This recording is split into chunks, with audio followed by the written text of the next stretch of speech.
جب اللہ کی مدد ہوتی ہے بیٹا تو اللہ انسان کے وجود سے خوف نکال دیتا ہے. اللہ تعالیٰ اپنی نظر آنے والی اور نہ نظر آنے والی مخلوق متعین کر دیتا ہے اس فقیر کی، اس بندے کی حفاظت کے لیے.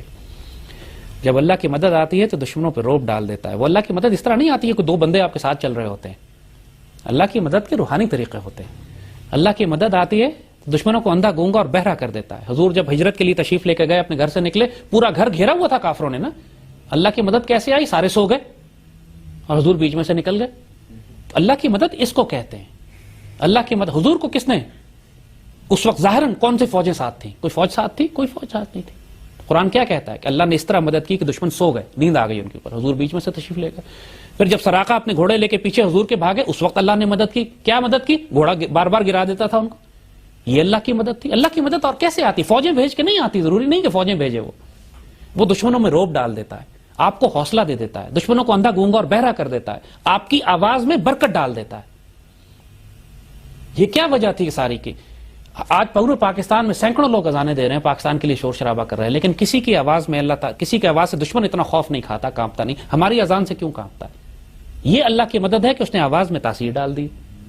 جب تک ہم اس کے رسول صلی اللہ علیہ وسلم کے راستے پر ہیں، محبت کرنے والے ہیں، اخلاص کے ساتھ ہیں، تکبر سے بچے ہوئے ہیں اور اپنی نمائش کے لیے، اپنے آپ کو پروجیکٹ کرنے کے لیے یہ مشن نہیں چلا رہے، اس وقت تک اللہ کا یہ تائید ساتھ رہے گی. جب انسان تکبر کرتا ہے، جب انسان خود نمائی میں آ جاتا ہے، جب ہم پیسے کمانے لگ جائیں گے اس سے، جب ہم اپنے آپ کو پروجیکٹ کرنے کے لیے اس مشن کو استعمال کرنے لگیں گے نعوذ باللہ، تو اس وقت یہ تاثیر، یہ مشن، یہ تائید اللہ کی نکل جائے گی. اس دن ہمیں مار دیا جائے گا یا بے عزت کر دیا جائے گا. یہ ہوتی ہے اللہ کی تائید. اللہ کی تائید روحانی حفاظت ہوتی ہے. چھوٹی چیز نہیں ہے میرے بچے، اذان چھوٹی نہیں ہوتی. اقبال کا وہ شعر یاد رکھو. اقبال نے جب بات کی کہ لوگوں نے کہا آپ کیا کر لیں گے اکیلے، آپ آواز دیے جا رہے ہیں، کوئی سن ہی نہیں رہا، نہ فوج ہے، نہ حکومت ہے، نہ گورنمنٹ ہے، نہ جوڈیشری ہے. اس وقت تو کچھ بھی نہیں تھا. آج تو پھر ہمارے پاس بہت کچھ ہے. انگریزوں کی حکومت تھی، ہندو کانگریس سر پہ چڑھی گئی تھی، مسلمانوں میں غدار موجود تھے. انہوں نے کہا آپ کر کیا لیں گے؟ تو اقبال نے اس وقت یہ بات کہی تھی، وہ سحر جس سے لرزتا ہے شبستان وجود، وہ صبح جس سے پوری کائنات کانپ جاتی ہے، ہوتی ہے بندہ مومن کی اذان سے پیدا.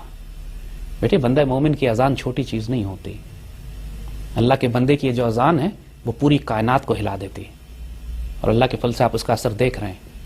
وہ اذان اقبال کی بھی تھی، وہ اذان قائد کی بھی تھی، وہ اذان لیاقت علی خان کی بھی تھی، وہ اذان بعد میں آنے والے سارے فقیروں کی ہے.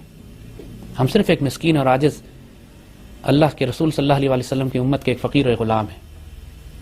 نہ ہم کوئی بادشاہ، نہ ہم کوئی عالم ہیں، نہ ہم کوئی اپنے آپ کو اسکالر کلیم کرتے ہیں. نہ ہمارے صرف یہ پریولیج ہمارے لیے کافی ہے کہ امت رسول کے ایک سپاہی کی حیثیت سے اس امت کی آبرو کا دفاع کرنے کے لیے اپنی زندگی گزار رہے ہیں.